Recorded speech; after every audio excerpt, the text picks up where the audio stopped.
Everybody asking how we doing, say we good. Don't need no one to tell me how to live just like they would. It ain't their business, but they in it, I don't know why. Revolved around my life after I found another.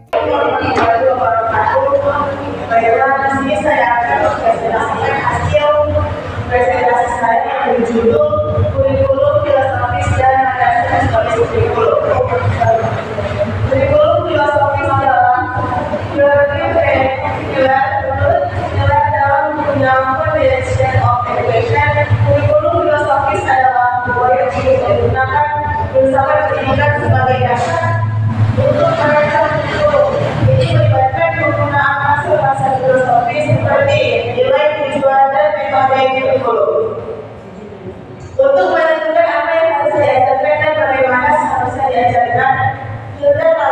Terdapat dalam bukunya Kurikulum dan Dogma, Teori dan Praktis mengumpulkan bahwa kurikulum filosofis adalah kurikulum yang dirancang berdasarkan keyakinan filosofis tentang apa yang penting bagi perkembangan individu dan masyarakat, tanpa menekankan pentingnya teori filosofis dalam menentukan arah dan isi kurikulum.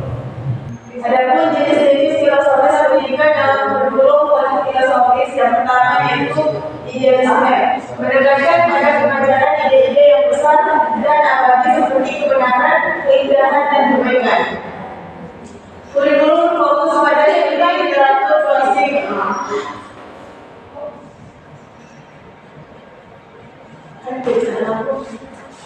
Jenis-jenis filosofis pendidikan dalam kurikulum filosofis. Yang pertama, idealisme, menekankan pada pengajaran ide-ide yang besar dan abadi seperti kebenaran, keindahan, dan kebaikan.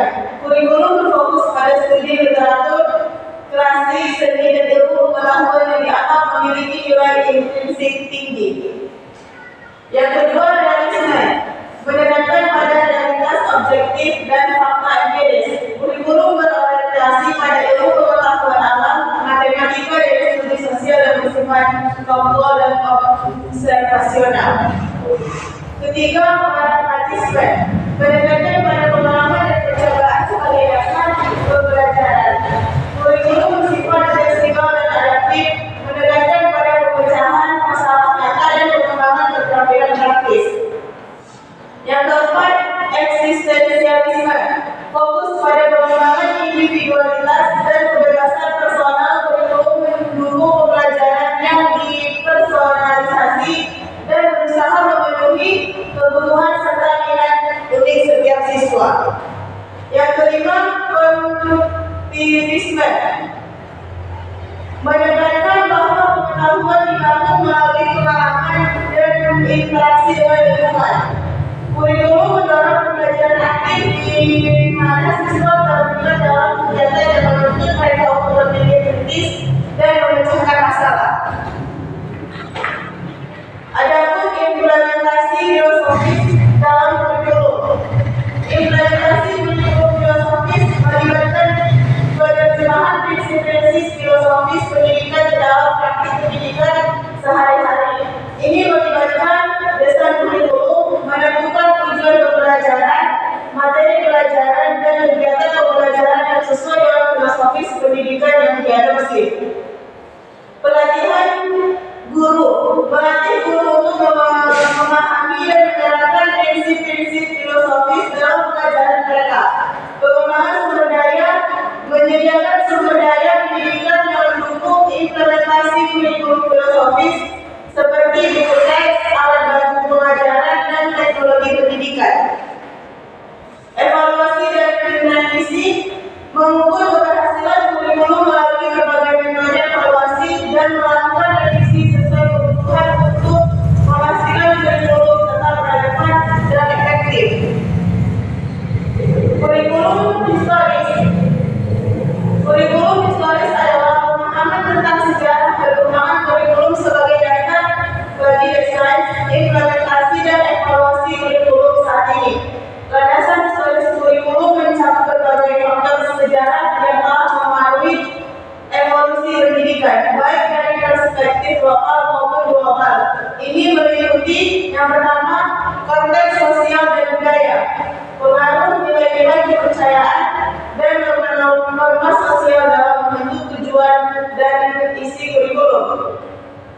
Kedua, perubahan sosial dan budaya mempengaruhi prioritas dan tuntutan pendidikan. Adapun yang kedua, perubahan politik dan ekonomi. Kebijakan pemerintah yang mempengaruhi struktur dan fokus pendidikan. Keterkaitan antara pendidikan dengan kebutuhan ekonomi dan tenaga kerja. Dengan memahami landasan historis kurikulum, para pengambil kebijakan dan pendidikan dapat memahami konteks di mana kurikulum dikembangkan dan diterapkan. Hal ini membantu mereka menyesuaikan kurikulum dengan kebutuhan dan aspirasi masyarakat serta memastikan relevansi dan efektivitas pendidikan dalam menghadapi tantangan masa kini dan masa depan. Perkembangan kurikulum secara historis mengalami transformasi signifikan seiring perubahan sosial, politik, ekonomi, dan budaya dari masa ke masa. Berikut adalah gambaran umum tentang perkembangan kurikulum dari beberapa periode kunci. Yang pertama, periode klasik dan pramodern antara abad ke-5 sampai hingga abad ke-15. Kurikulum tradisional terutama didasarkan pada pelajaran bahasa sastra, klasik, retorika, filsafat, dan matematika. Pendidikan klasik ditekankan pada pembelajaran bahasa Latin dan Yunani, serta studi karya-karya sastra dan filsafat klasik. Pendidikan agama, kurikulum seringkali didominasi oleh ajaran agama dan moralitas dengan gereja berperan besar dalam pendidikan. Yang kedua, abad pencerahan, abad ke-17 hingga abad ke-18. Pendidikan humanistik lebih menekankan pada pengembangan kemampuan intelektual, penalaran, dan kritis, serta menekankan pada studi sastra sejarah dan filsafat. Pendidikan ilmiah, munculnya pendekatan ilmiah dalam kurikulum dengan penekanan pada matematika, sains awam, dan ilmu pengetahuan sosial. Yang ketiga, revolusi industri dan masa modern awal, akhir abad ke-18 hingga awal abad ke-20, di mana pendidikan mulai diarahkan untuk memenuhi kebutuhan industri dengan penekanan pada keterampilan teknis dan operasional. Kurikulum akademis, pengembangan kurikulum akademis sebagai terstruktur dengan mata pelajaran seperti bahasa, matematika, ilmu pengetahuan alam, dan ilmu sosial menjadi fokus utama. Yang keempat, abad ke-20 dan era kontemporer.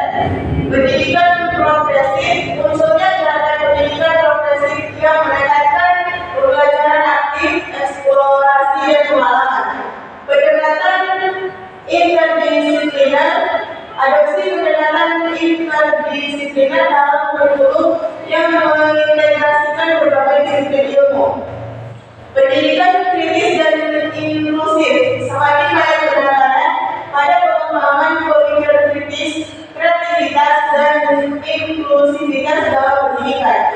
Teknologi dalam pendidikan, para teknologi semakin meningkat dan dasar dan menggunakan kurikulum dengan berbagai pendidikan jarak jauh dan pembelajaran berbasis teknologi. Yang kelima, masa depan, abad ke-21 dan seterusnya dalam rangka teori, pendidikan adaptabel dan personalisasi. Pendidikan semakin berfokus pada pengembangan keterampilan abad ke-21 seperti pemecahan masalah, komunikasi, dan kolaborasi dengan pendekatan pada pembelajaran yang dapat disesuaikan dan dipersonalisasi. Kurikulum multikultural lebih banyak perhatian terhadap kurikulum yang mencerminkan keragaman budaya, bahasa, dan perspektif. Pendidikan berbasis kecerdasan buatan, berkembang teknologi, dan analitik data dapat memungkinkan adaptasi kurikulum secara real-time dan personalisasi pembelajaran. Kerangka dasar dan kerangka kurikulum. Kerangka dasar dan kerangka kurikulum adalah dua istilah yang sering digunakan dalam konteks pendidikan. Kerangka dasar atau basic adalah sebuah dokumen yang berisi prinsip-prinsip umum dan tujuan-tujuan pendidikan yang menjadi dasar untuk pengembangan kurikulum di sebuah negara atau wilayah. Nah, jadi di sini kerangka dasar dan kerangka kurikulum ini adalah sebuah dokumen yang berisi prinsip-prinsip umum yang dikembangkan dari beberapa negara atau wilayah. Nah, kerangka dasar biasanya memuat visi-misi dan nilai-nilai dan standar-standar yang harus dipenuhi dalam setiap aspek pendidikan. Nah, jadi sebelum menyusun kerangka dasar atau kerangka kurikulum kita, yang paling utama yang diperhatikan ialah visi dan misi. Dan yang ketiga, nilai-nilai dan standar-standar yang harus dipenuhi aspek pendidikan, yaitu metode pembelajaran, penilaian dan pengembangan guru. Kerangka dasar pendidikan biasanya digunakan oleh pemerintah atau badan pendidikan di suatu negara atau wilayah. Tujuannya adalah untuk memberikan pengembangan sistem pendidikan yang berkualitas dan konsisten, serta memastikan bahwa tujuan-tujuan pendidikan yang telah ditetapkan dapat dicapai secara efektif dan efisien. Sementara itu, kerangka kurikulum atau kurikulum framework adalah sebuah rencana yang lebih spesifik dan terperinci mengenai apa yang harus dipelajari oleh siswa dan di setiap jenjang pendidikan dan mata pelajaran yang diajarkan. Kerangka kurikulum ini memiliki pendidikan biasanya terdiri dari beberapa komponen, yaitu yang pertama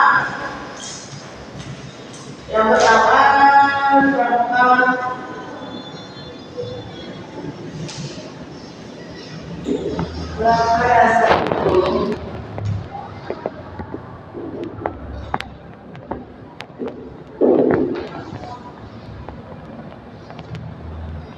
Nah, kerangka dasar kurikulum ini terdiri dari komponen yang pertama, yaitu kompetensi, dan yang kedua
Nah, jadi kerangka dasar kurikulum pendidikan biasanya terdiri dari 6 komponen.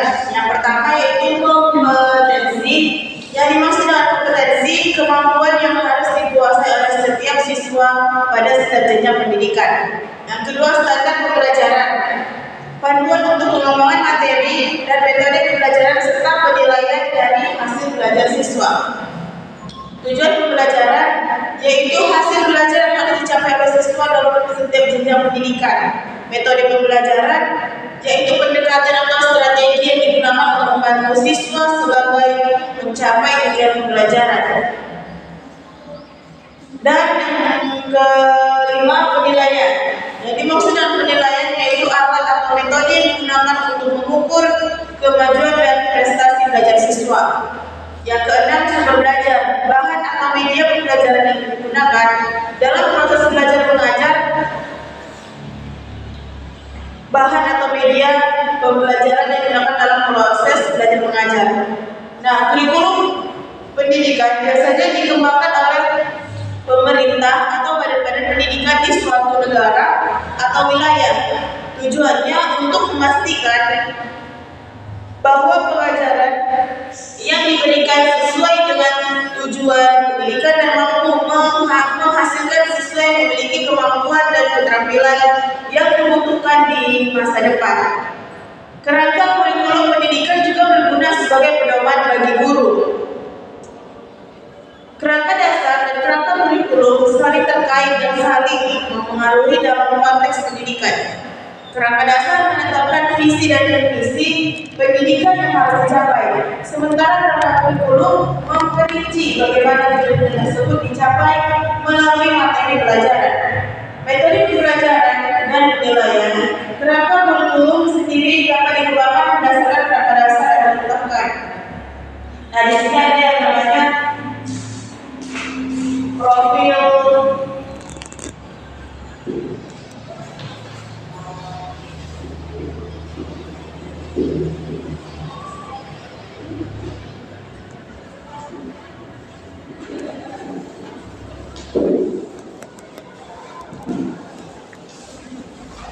Nah, di sini ada yang namanya profil pelajar Pancasila, di mana Kementerian Pendidikan dan Kebudayaan sebagaimana tertuang dalam Peraturan Menteri Pendidikan dan Kebudayaan Nomor 22 Tahun 2020 tentang Rencana Strategis Kementerian Pendidikan dan Kebudayaan tahun 2020 sampai 2024. Pelajar Pancasila adalah perwujudan pelajar Indonesia sebagai pelajar sepanjang hayat yang memiliki kompetensi global dan berperilaku sesuai dengan nilai-nilai Pancasila dengan 6 ciri utama. Yang pertama, beriman kepada Tuhan Yang Maha Esa, berakhlak mulia, kebeningan global, bergotong royong, mandiri, bernalar, kritis, dan kreatif. Keenam dimensi tersebut perlu tumbuh bersama-sama sehingga pendidikan tidak seharusnya hanya fokus pada satu atau dua dimensi saja. Mengabaikan salah satunya akan menghambat perkembangan dimensi lainnya. Keenam ciri tersebut dijabarkan sebagai berikut. Yang pertama, beriman bertakwa kepada Tuhan Yang Maha Esa dan berakhlak mulia. Ada 5 elemen kunci beriman. Yang pertama yaitu berakhlak beragama. Pelajar Indonesia mengenai sifat-sifat Tuhan dan menghayati bahwa inti dari sifat-sifatnya adalah kasih dan sayang. Pelajar juga sadar bahwa dirinya adalah makhluk ciptaan Tuhan yang mendapatkan amanah sebagai pemimpin di muka bumi, mempunyai tanggung jawab untuk mengasihi dan menyayangi dirinya, sesama manusia dan alam, serta menjalankan perintahnya dan menjauhi larangannya. Pelajar Indonesia senantiasa menghayati dan mencerminkan sifat-sifat ilahi tersebut dalam perilaku di kehidupan sehari-hari. Yang kedua yaitu berakhlak pribadi, di mana bahwa menjaga kesadaran dirinya adalah penting dan dilakukan bersamaan dengan